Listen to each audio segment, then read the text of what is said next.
So Tom did give a good segment into some of the talk this morning anyways. So Annie, I have a question for you. Are you okay with answering 2 questions? Number 1, when you see your mum after a long day and you haven't seen her for ages, how do you greet her? What do you do? You can do it now. If I come home. When your mum comes in, what do you do? I walk. And what do you say? Yeah, we usually say, Mummy! Exactly. That was question number 1. Question number 2 is much harder. Well, maybe a bit harder. When you are in school with your most excellent teacher, how do you show your excellent teacher that you are ready to learn and to listen and to do work for her? How do you sit? What do you say?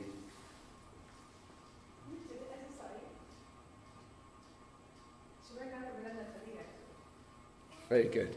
So she is attentive, she is waiting, and I'm pretty sure that there's some sort of ritual. It has a name. What's the name? Exactly. I think I remember one of my children telling me that, actually. Yeah? I'm not going to spell it. So, because what Tom said about the language, I think is really important. And if you remember, about 2 years ago, maybe even now, I was kind of thinking about prayer and what prayer is and how to go around prayer. And there were some things that we went through, and I will not re-preach all the sermons and all the thoughts. They're probably on the internet, actually, if you want to go and research them later, but I'm not sure I recommend it. But where I got to the last few months is that to start all over again, actually, with what prayer is and how to pray and where does it come from. So,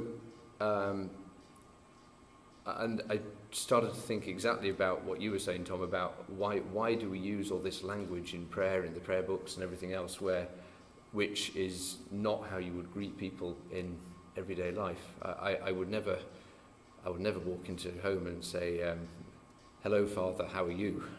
or "Hello, Lord, Father," or any of the other things that you see in the book. I would say, "Hi, Dad," or I would say, "Well, Mummy," or something along those lines. So, and starting simple as well this time, the conclusion was, well, let's try 2 lines. Surely we can manage 2 lines. So the 2 lines, the first one was essentially, I started by saying, "Hello, Dad." I think it morphed into, "I'm here," essentially. "Hi, I'm here," or "I'm here." And then the second was, "And I'm listening. I want to hear." And it's surprisingly hard, actually, because you say one line and then you don't say, "Hi, I'm here, I'm listening." Because obviously if you really are listening, then you don't tend to, I'm sure Annie does not go into the position d'écoute and then 10 seconds later run off and pick up something else or go outside to play or so on. That's true? That's true. So if you really do say, "Hi, I'm here," when you walk into a house, or go and greet someone, or go and greet your parents, or your mum, or your dad, or your brother, or your friend, you don't tend to just say, "Oh, hi, I'm here," and then go off and do something else.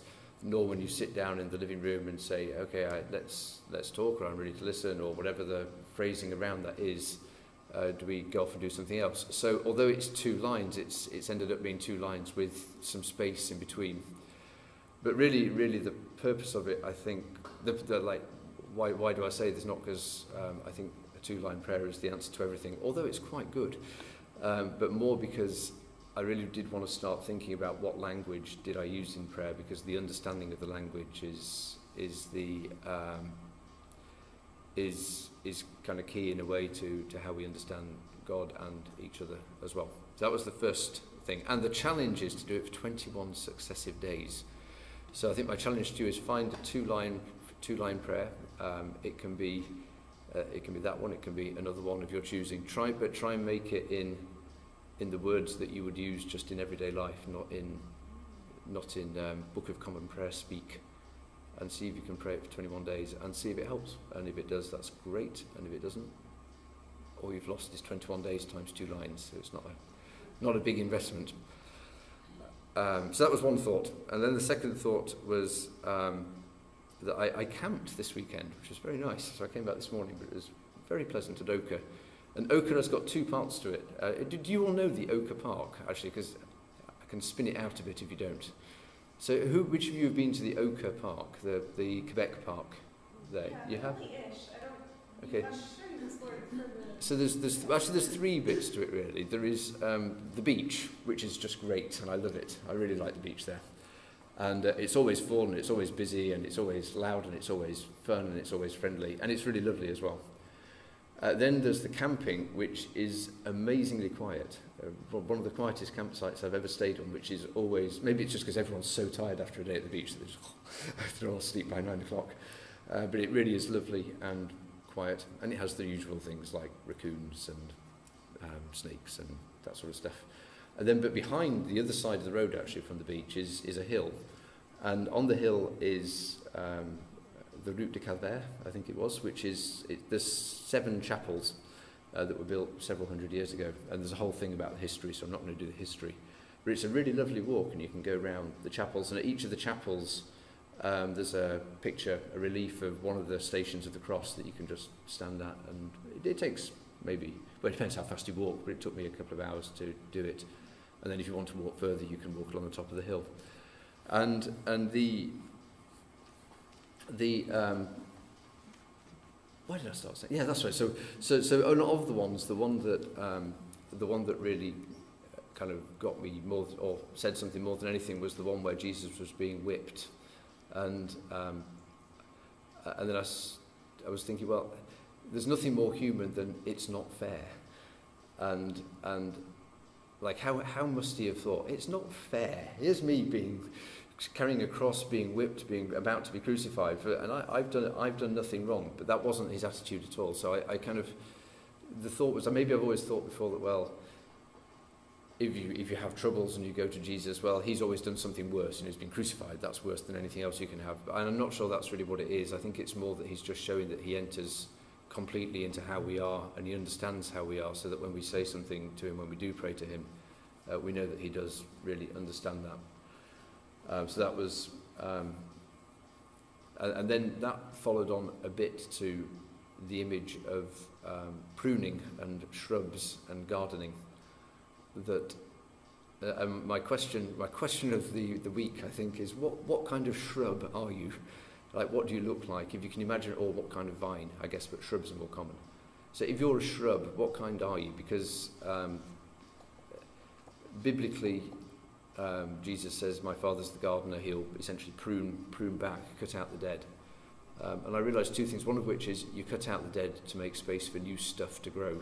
And if you're all clogged up with, like that tree out wherever it's out the back with the vine over it, and it's all clogged up, there's no new growth. There can't be new growth unless things are cut back and pruned out. So the image I had in my mind was firstly that Jesus, by his understanding of everything, who we are and how we are, is essentially an expert gardener who knows where to prune. But then the exercise of what shape shrub are we, what needs cutting out, and how hard is it to let go of those things that we really do need to stop doing and get rid of to allow the space for new things to grow, is quite tricky, I think, but well worth thinking about. That's where I got to. So those are my quick thoughts for this morning, and now let's stand and say the creed, which is on page